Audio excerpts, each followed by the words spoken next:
സംസ്ഥാനത്ത് KCBയുടെ ഇരുട്ടടി തുടരും. ഇന്നും വൈദ്യുതി നിയന്ത്രണമുണ്ടാകാൻ സാധ്യതയെന്ന അറിയിപ്പ്. പവർ എക്സ്ചേഞ്ചിലൂടെ ആവശ്യമായ അളവിൽ വൈദ്യുതി ലഭ്യമായില്ലെങ്കിൽ ഭാഗിക വൈദ്യുതി നിയന്ത്രണം ആവശ്യമാണെന്നാണ് അറിയിപ്പ്.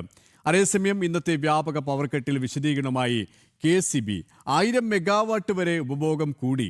പുറത്തുനിന്നും വൈദ്യുതി കിട്ടിയില്ല എന്നും വിശദീകരണം. വിവരങ്ങളുമായി ശാലിനി ചേരുകയാണ് തിരുവനന്തപുരത്ത് നിന്നും. ശാലിനി, കേരളം ഇന്നും ഇരുട്ടിലാകും, ഇങ്ങനെ പോയാൽ ഇന്നും ഇരുട്ടിലാകുമെന്നാണ് നമുക്ക് മനസ്സിലാക്കാൻ സാധിക്കുന്നത്. KCBയുടെയും ബന്ധപ്പെട്ടവരുടെയും വിശദീകരണവും ഈ ഒരു തരത്തിലാണ്.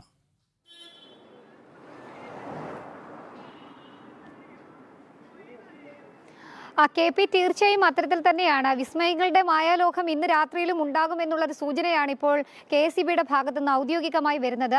അതായത് ഇന്ന് രാത്രിയും ഭാഗികമായി പവർ കട്ട് ഉണ്ടാകുമെന്നുള്ളൊരു സൂചന നൽകിക്കൊണ്ടുള്ള ഔദ്യോഗിക വാർത്താക്കുറിപ്പ് ഇപ്പോൾ KCBയുടെ ഭാഗത്തു നിന്ന് വരികയാണ്. അതായത് കഴിഞ്ഞ ദിവസങ്ങളിലൊക്കെ മഴ കുറഞ്ഞു, ഒപ്പം തന്നെ എൽനിനോ പ്രതിഭാസം കാര്യമായി തന്നെ സംസ്ഥാനത്തെയും രാജ്യത്തിന്റെ വൈദ്യുതി ഉൽപ്പാദനത്തെ അടക്കം ബാധിച്ചിട്ടുണ്ട്. അതുകൊണ്ട് തന്നെ വൈദ്യുതി കുറവ് സംസ്ഥാനത്തുണ്ടാവുകയാണ്. കൂടാതെ തന്നെ ഉപഭോഗം വർദ്ധിക്കുന്ന ഒരു സാഹചര്യമുണ്ട്. അപ്പോൾ അത് നേരിടാൻ ഇത്തരത്തിലൊരു പവർ കട്ട് അനിവാര്യമാണ് എന്നുള്ള സൂചനയാണ് ഈ വാർത്താക്കുറിപ്പിലൂടെ ഇപ്പോൾ KCB പറയുന്നത്. അതായത് പവർ എക്സ്ചേഞ്ചിലൂടെ രാജ്യത്താകമാനം വൈദ്യുതി നൽകുന്ന കേന്ദ്രം, അവിടെ നിന്ന് പവർ എക്സ്ചേഞ്ചിൽ നിന്ന് ലഭ്യമാകുന്ന വൈദ്യുതിയുടെ ലഭ്യതയിലും കുറവ് ഉണ്ടായിട്ടുണ്ട്. അതും കാര്യമായി തന്നെ കേരളത്തിന്റെ രാത്രികാലങ്ങളെയും ബാധിക്കുമെന്നുള്ളതാണ് ഇപ്പോൾ KCB പറയുന്നത്. അതിന്റെ ഭാഗമായി ഇന്നും പവർ കട്ട് ഉണ്ടാകാനുള്ള സാഹചര്യങ്ങളും സാധ്യതകളും ഉണ്ട് എന്നുള്ളതാണ് ഇപ്പോൾ പറയുന്നത്. കൂടാതെ തന്നെ മഴ മാറി നിൽക്കുന്ന സാഹചര്യങ്ങളിൽ ഇന്നത്തെ വൈദ്യുതി ഉപഭോഗം മുൻ ദിവസങ്ങളെ അപേക്ഷിച്ച് 400 മുതൽ 500 മെഗാവാട്ട് വരെ വർദ്ധിക്കാൻ സാധ്യതയുണ്ട് എന്നുള്ളതാണ്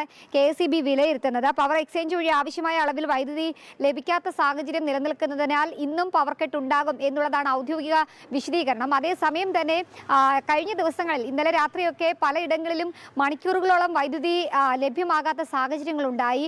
വലിയ രീതിയിലുള്ള പ്രശ്നങ്ങൾ അത് വഴിവെക്കുകയും ചെയ്തിട്ടുണ്ട്. ഇതിലും ഒരു വിശദീകരണം ഇപ്പോൾ KCB നൽകുകയാണ്. 1000 മെഗാവാട്ട് വരെ അധികമായി സംസ്ഥാനത്ത് പൊതുജനങ്ങൾ ഉപയോഗിച്ചിരുന്നു. ഒപ്പം തന്നെ പവർ എക്സ്ചേഞ്ചുകളിൽ നിന്നും സംസ്ഥാനത്തിന് പുറത്തു നിന്നും ലഭ്യമാകുന്ന വൈദ്യുതി അത് കാര്യമായ അളവിൽ ലഭ്യമായില്ല. അതുകൊണ്ട് തന്നെയാണ് ഇത്തരത്തിലൊരു പ്രശ്നം ഉണ്ടായത് എന്നൊരു ന്യായീകരണമാണ് ഈ ഘട്ടത്തിൽ ഇപ്പോൾ KCB നൽകുകയും ചെയ്യുന്നത്. എന്തായാലും ഇരുട്ടടി തുടരുമെന്നുള്ള സൂചന തന്നെയാണ് വൈദ്യുതി മന്ത്രിക്ക് പിന്നാലെ ഇപ്പോൾ KCB ഔദ്യോഗികമായി നൽകുന്നത്. എന്തായാലും ഇന്ന് രാത്രിയും പൊതുജനങ്ങൾ കരുതിയിരിക്കണം എന്നുള്ള ഒരു മുന്നറിയിപ്പാണ് ഈ നേരത്തെ കൂട്ടിയുള്ള ഈ വാർത്താക്കുറിപ്പിൽ നിന്ന് നമുക്ക് മനസ്സിലാകുന്നത്. KP, സംസ്ഥാനത്തെ വിസ്മയം തുടരും, ഇരുട്ടടി തുടരും. ശാലിനിയാണ് വിവരങ്ങൾ നൽകിയത്.